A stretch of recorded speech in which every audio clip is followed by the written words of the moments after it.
ഇന്ന് നമ്മൾ ഉണ്ടാക്കാൻ പോകുന്ന പരിപ്പാണ്. പരിപ്പ് കേട്ടോ, പരിപ്പ് കറി. ഈ കറി എങ്ങനെ ഉണ്ടാക്കുന്നതെന്ന് പറഞ്ഞാൽ ഇതിപ്പോൾ തലേന്ന് വെള്ളത്തിലിടുക കേട്ടോ. പരിപ്പ്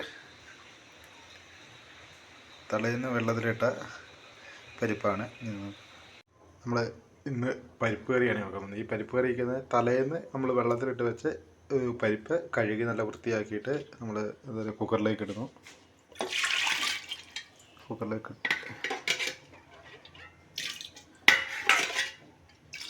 പിന്നെ ഇങ്ങനെ തലേന്ന് ഇത് വെള്ളത്തിലിട്ടിട്ട് വെച്ചിട്ട് എടുത്ത് നമ്മൾ കുക്കറിലിട്ട് വേവിക്കുകയാണെങ്കിൽ നമുക്ക് നമ്മുടെ ഗ്യാസ് കുടുങ്ങിയാലേ ഈ പരിപ്പ് കഴിക്കുന്നവർക്ക്. അപ്പോൾ അങ്ങനത്തെ ഉള്ള ഗ്യാസ് വളരെ നമ്മുടെ ശരീരത്തിൽ കുറയും. എന്നിട്ട് നമുക്ക് കുറേ അങ്ങനെ ആശ്വാസം ലഭിക്കും. പിന്നെ നമുക്ക് വേണ്ടത് ഒരു ഉരുളക്കിഴങ്ങ് മതി. ഇത്ര ഉള്ളൊരു ഉരുളക്കിഴങ്ങ് എടുത്തു കഴിഞ്ഞാൽ ഉരുളക്കിഴങ്ങ് കൂടെ അതിൻ്റെ കൂടെ ഇടുക. ഈ ഉരുളക്കിഴങ്ങ് നന്നാക്കട്ടെ. നമ്മൾ ഉരുളക്കിഴങ്ങ് അരിഞ്ഞിട്ടു. എന്നിട്ട് നമ്മൾ ഏകദേശം ഇത്രയും വെള്ളം വെച്ചു. എന്നിട്ട് സാധനം എടുത്തിട്ട് നമ്മൾ ഗ്യാസിലേക്ക് വെക്കുകയാണ്. ഗ്യാസിലേക്ക് വെച്ച് കഴിഞ്ഞിട്ട് നമ്മൾ തീ കത്തിച്ചു അല്ലേ. ഇനി നമുക്ക് വേണ്ട മഞ്ഞൾപ്പൊടി ഒക്കെ നമ്മൾ ഇടുകയാണ്. മഞ്ഞൾപ്പൊടി സാധനങ്ങൾ ആദ്യം തന്നെ മഞ്ഞൾപ്പൊടിയൊക്കെ ഇട്ട് കൊടുത്തൊരു ഗുണമെന്ന് പറഞ്ഞു കഴിഞ്ഞാൽ ഇത് മഞ്ഞൾപ്പൊടിയുടെ ചുവയുണ്ടായില്ല. അത് നമ്മൾ മഞ്ഞൾപ്പൊടി ഇട്ടു.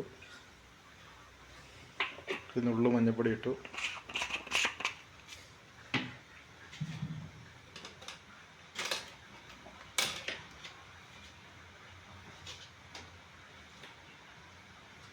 പിന്നെ ഉപ്പ്,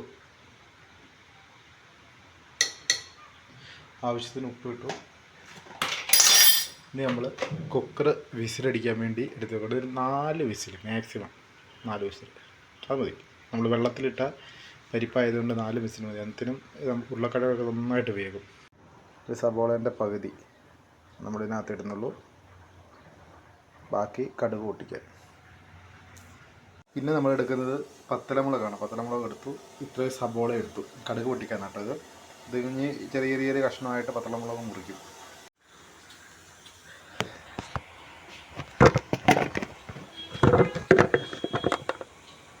നമ്മളിനി കടുക് പൊട്ടിക്കാൻ പോകണം.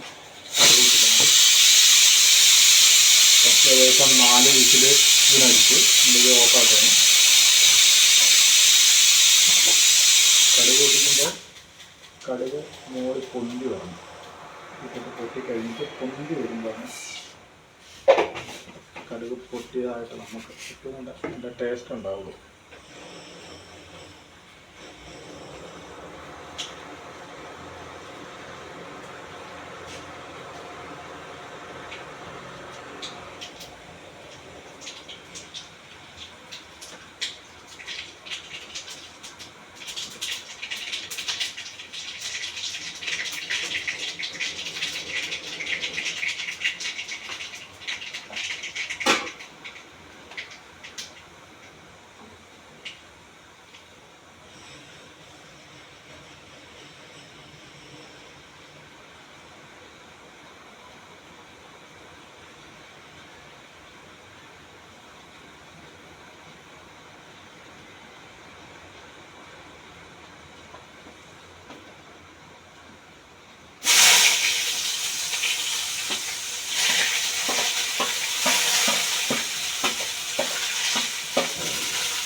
നമുക്കൊരു ശകലം ഇത് ചിക്കൻ മസാല ഇതിനകത്ത് ഇടുന്നുണ്ട്.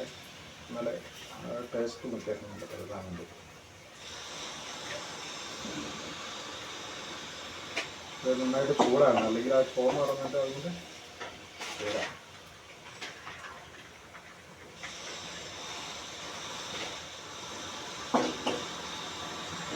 എന്നിട്ടൊക്കെയാണ് കറക്റ്റ് ചൂടായി ഈ സാധനത്തിൻ്റെ അതിൽ ഇങ്ങനെ ഒഴിക്കുക.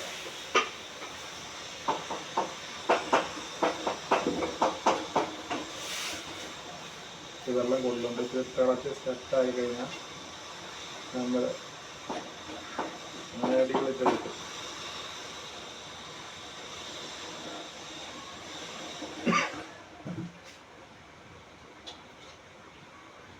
ഇതിൽ ഞങ്ങളുടെ ഉപ്പ് കുറവുണ്ട്, ഒരു ഉപ്പ് ഇട്ട് കൊടുക്കുക.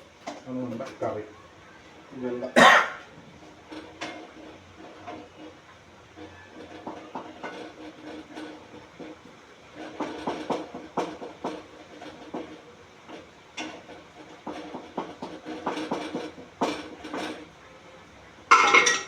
കറി